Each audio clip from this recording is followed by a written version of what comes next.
又一個8億理財騙局爆雷啦！背後啲操作真係離譜到估唔到啊！淨係租咗37個車位就捲走咗110個億，涉及足足10萬個家庭。今日要講個騙局主角叫千億理財，佢可以話係從頭到尾都係一場精心設計嘅龐氏陷阱。點個收藏？等得閒慢慢睇，聽我逐樣拆解佢嘅來龍去脈。最後我會講翻一啲實用嘅避雷技巧。嗱，關乎你嘅血汗錢啊，一定要聽到尾。故事呢，要從2020年講起。山東有對姓劉嘅兄弟喺泰安開咗間公司，表面睇落好架勢嘅，註冊資本吹到100個億，實際先至認繳咗500萬。後來呢，靠代帳公司造假升到5000萬，仲膽大包天偽造央企參股協議，話有政府背書喎，專門呃啲老人家同埋唔識投資嘅街坊。佢哋一開始呢，就係整咗個 APP 賣米賣油，扮晒係正經嘅電商。等大家放鬆警惕啦，佢轉頭就推出一個車位代銷，話自己同房地產商嘅關係好硬，可以3折低價攞到大批嘅車位，投資年化收益保證12%到15%，就算賣唔出都有8%嘅違約金賠翻俾你。為咗令到呢個騙局更加逼真，佢哋偽造咗70年嘅產權證書同埋公證書，仲請咗有一定知名度嘅老牌明星幫佢拍宣傳片，線下呢，仲日日開講座，免費送米送油。啲老人家一聽到高息回報同埋免費禮品，就好容易中招啦。但你估下真相係點啊？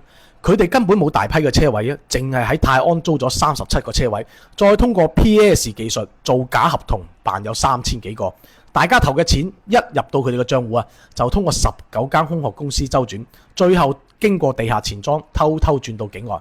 單係2024年，其中一個老闆嘅老婆一個賬戶就轉走咗40億。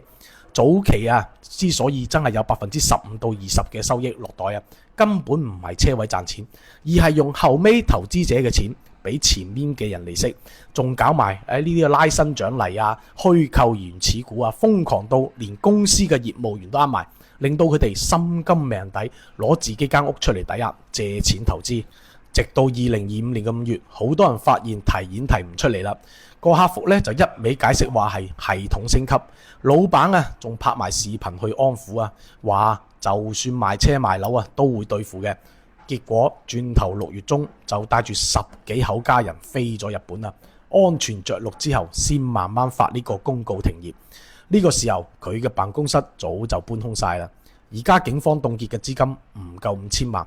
參考之前依租寶嘅案例預計可以追回嘅錢唔夠10%，仲因為中日係冇引渡條約嘅，想捉翻呢條撲街呢就難過登天啦。呢場騙局害慘咗無數嘅家庭。四川有位患肺癌嘅阿婆，90萬嘅養老錢俾佢呃走咗，連睇病嘅錢都冇啊。江蘇有一家人投資咗30年嘅積蓄，一夜返貧。仲有啲業務員抵押咗自己住嗰間屋，投資成100萬。依家血本無歸，更加陰公嘅係，依家仲有人扮清算小組喺度發短信話要解呢個解凍費先有錢退翻。大家千祈唔好信呢啲都係2次詐騙嚟嘅。視頻嘅最後，我教大家3個避雷嘅絕招。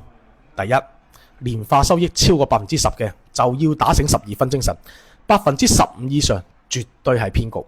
你諗下，銀行理財先3%到6%，仲要係唔保本嘅。邊有咁大隻蛤乸隨街跳係嘛？第二，唔好相信啲明星代言明星收完出場費出事呢就刪片撇清關係噶啦，佢哋係唔會為你嘅投資負責噶。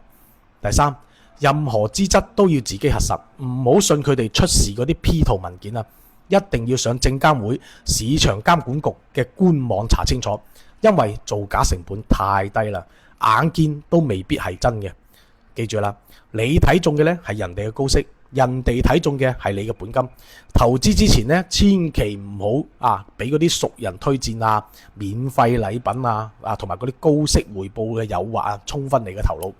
多一份核實，少一份損失如果你覺得呢條片有用，就幫手點個關注、評論同埋轉發，提醒身邊嘅家人朋友唔好再俾呢一類騙局有機可乘啦。